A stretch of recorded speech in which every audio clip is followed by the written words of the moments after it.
balita sa sports. Alang sa kasikas sa paugnats kusog, Bam Adebayo nanukmag og kanhi teammate sa Miami Heat. Kini mong NBA update, dalit ka na to sa Windsor. At ang karong July 18, alas 3 kadlawon, Windsor Color Run.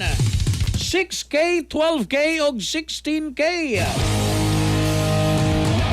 Dagko nga mga papremyong nagpaabot kaninyo: motor, iPhone, laptop, tablet, wireless headset, smartwatches, speaker, free buds ug uban pang papremyo. Wednesday ug Saturday ag registration. Bisitaha sa Windsor.ph o baka Windsor i-message diya sa Facebook. Windsor Color Run.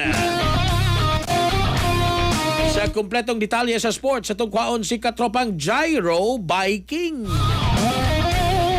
Gikatahong gisumbag ni Bam Adebayo ang iya kanhing kauban sa Miami Heat nga si Tyler Hero atol sa mubo nga panagbanggi sulod sa Osaka Hotel practice court sa Las Vegas. Sumala sa mga report, niduol si Adebayo kang Hero samtang nagpractice kini uban sa iyang AAU team. Human kuno adunay gisulti si Hero, gisumbag siya ni Adebayo dapit sa ulo. Gilayon nga gipalayo sa security si Hero samtang mipahawa usab si Adebayo sa maong lugar ug wala na tawga ang kapulisan sa Las Vegas.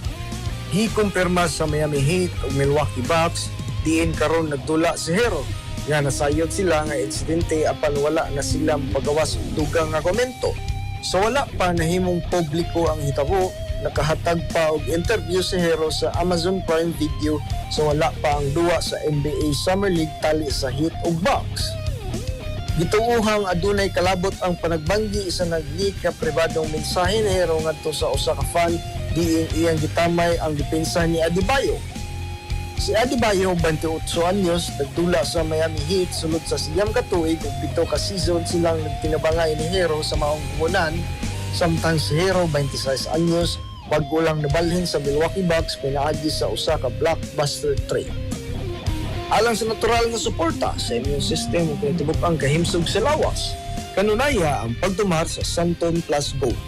Alang sa nakiusang Pilipino para sa Pilipinas, inyo katropang Gyro by King X FM News. Kasikas Express Balita. Santon Plus Gold, mapalit sa mga butika sa inyong lugar.